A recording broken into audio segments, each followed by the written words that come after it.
جن سے اگر کوئی گناہ سرزد ہو جاتا ہے تو توبہ کر لیتے ہیں، اس گناہ پر اڑے نہیں رہتے۔ اسی لیے مسلمان بندے کا کام ہے کہ جب اس سے کوئی گناہ ہو جاتا ہے کہ اللہ کے آگے جھک جائے، اور یہی طریقہ انبیاؤں نے بھی اختیار کیا ہے، اور یہی طریقہ ہمیں بتایا گیا ہے کہ آپ اپنے گناہ پر اڑے مت رہیں۔ اللہ کے سامنے اڑے رہنا، اپنے کام پر ڈٹے رہنا، یہ ابلیس کا کام ہے، پیغمبر اور مومن بندے کا یہ کام نہیں ہے۔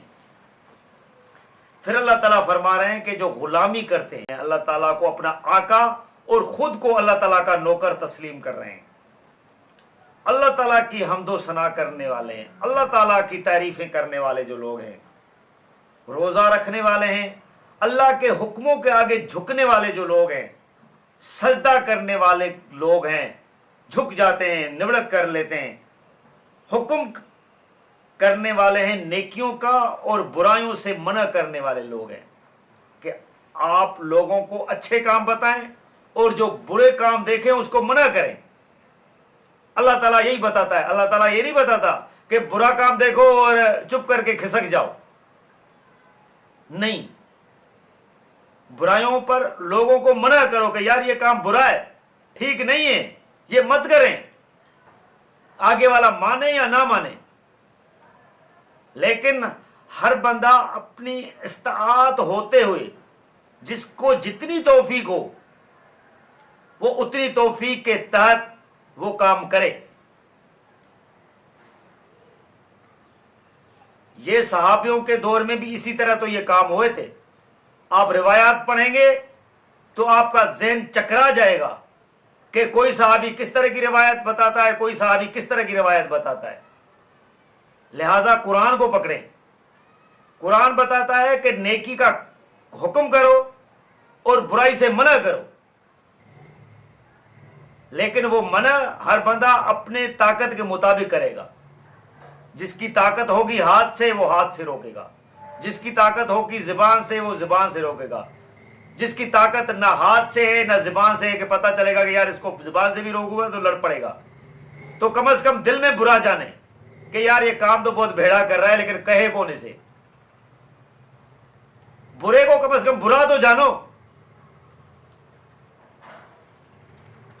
تو اللہ تعالیٰ فرما رہے ہیں کہ برائیوں سے منع کرو اور نیکی کا حکم دو اور اللہ کی حدود کی حفاظت کرو، یعنی اللہ تعالیٰ جس کام کے لیے منع کرتا ہے اس سے رک جاؤ، اللہ تعالیٰ کی حدوں کو پہچانو۔ پھر آگے اللہ تعالیٰ فرما رہے ہیں کہ ایسے ایمان والوں کو جو ایسے کام کر رہے ہیں ان کو خوشخبری دے دو کہ اللہ تعالیٰ ان سے راضی ہے۔ پھر اللہ تعالیٰ آگے 113 نمبر آیت میں فرما رہے ہیں، نہیں زیبا ہے نبی کے لیے اور ان لوگوں کے لیے جو ایمان لا چکے ہیں یہ بات کہ مغفرت مانگیں اللہ سے مشرکوں کے لیے، اگرچہ وہ ان کے رشتہ دار ہی کیوں نہ ہو، اس کے بعد بھی کہ کھل چکی ہے ان پر یہ بات کہ وہ جہنمی ہیں۔ یعنی اللہ تعالیٰ یہاں 113 نمبر آیت میں کھل کر بتا رہے ہیں کہ ایمان والوں کے لیے اور نبی کے لیے بھی یہ شان نہیں ہے، یہ زیبا نہیں دیتا کہ وہ اپنے مشرک رشتہ داروں کے لیے بھی اللہ تعالیٰ سے مغفرت مانگیں کہ یا اللہ ان کو بخش دو، جبکہ اللہ تعالیٰ نے بتا کے دیا ہے کہ مشرک جہنم میں جائے گا۔ جب اللہ تعالیٰ نے ایک فرمان نازل کر دیا ہے کہ مشرک جہنم میں جائے گا تو پھر آپ مشرک کے لیے دعا کیسے مانگ رہے ہیں؟ اللہ تعالیٰ اس آیت میں کھلے لفظوں میں نبی کو بھی بتا رہا ہے، مومن لوگوں کو بھی بتا رہا ہے۔ اسی لیے ہمارا کام ہے کہ جو ہمیں پتہ ہے کہ یہ مشرک ہے، یہ کام مشرکانہ کر رہا ہے، یہ کافر ہے، چاہے وہ رشتہ دار ہی کیوں نہ ہو، باپ کیوں نہ ہو، بیٹا کیوں نہ ہو، چچا کیوں نہ ہو، اس کے لیے ہم اللہ تعالیٰ سے مغفرت کی دعا نہیں مانگ سکتے۔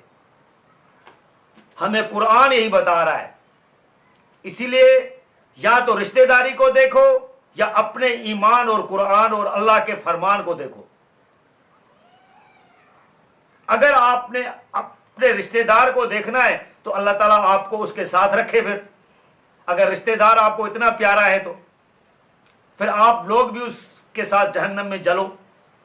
اگر آپ کو ایمان، اللہ کا فرمان اور اللہ کا قرآن ان سے اوپر ہے تو پھر آپ کو اللہ کے فرمان کو سننا پڑے گا، کیونکہ اللہ کا فرمان یہی ہے کہ نبی کے لیے بھی اور ان لوگوں کے لیے جو ایمان والے ہیں، جو مسلمان ہیں، وہ مغفرت کی دعا نہیں مانگ سکتے مشرکوں کے لیے.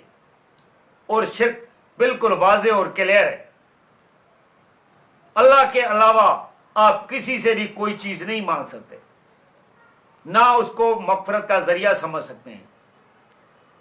اگر ایسے کام کیے تو آپ مشرکوں کے لسٹ میں ہیں.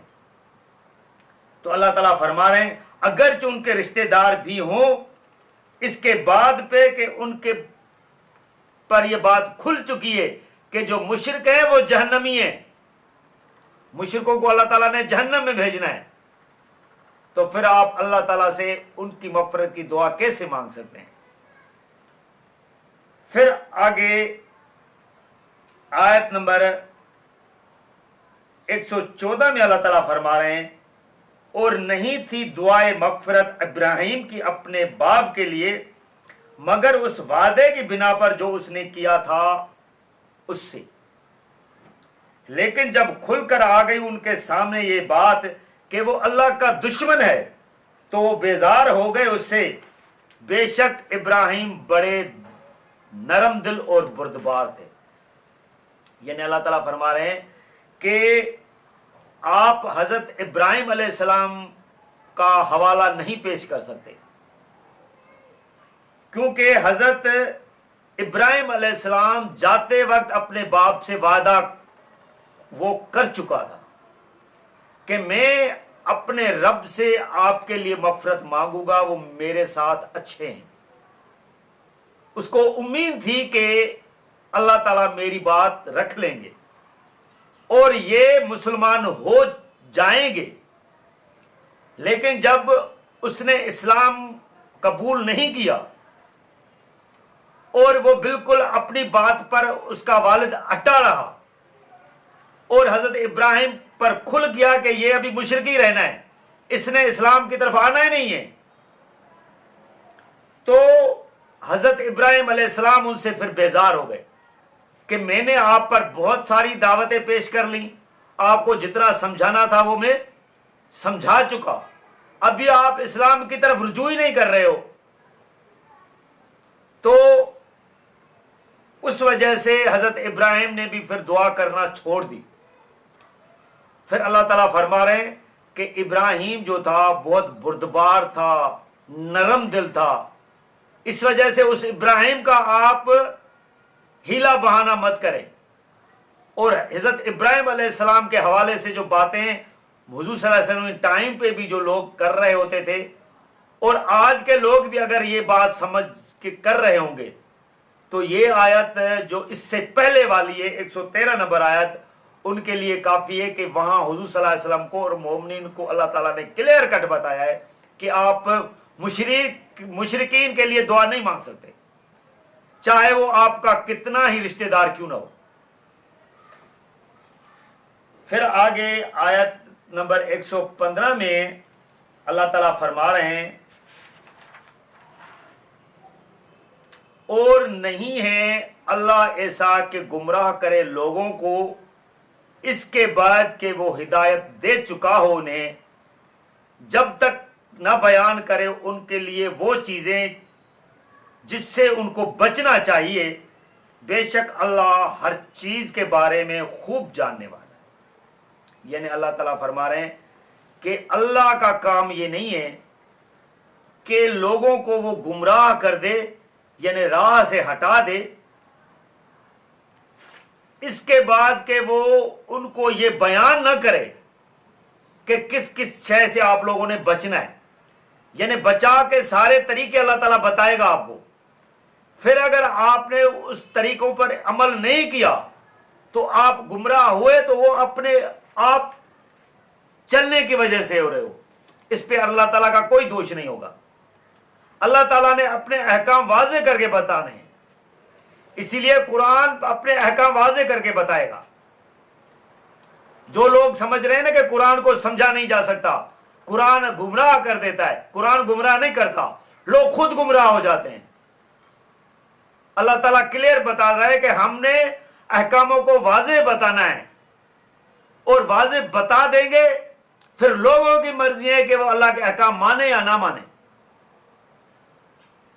تو اللہ تعالیٰ فرما رہے ہیں کہ اللہ تعالیٰ اپنے احکام واضح کر کے بتاتا ہے کہ کس چیز سے آپ کو بچنا ہے۔ بے شک اللہ تعالیٰ ہر چیز کے بارے میں خوب جانتا ہے، یعنی اللہ تعالیٰ کو پتا ہے کہ اللہ تعالیٰ کو کیا حکم دینا ہے اور کس طرح لوگوں کو بچنا چاہیے، کس سے بچنا چاہیے۔ تو لہٰذا ناظرین، ہم یہ ویڈیو آیت نمبر 115 پر کنکلوڈ کر رہے ہیں۔ آگے سورہ توبہ میں آیت نمبر 116 سے اللہ تعالیٰ کیا فرما رہے ہیں ہم آپ کو اگلی ویڈیو میں بتائیں گے۔ جزاک اللہ۔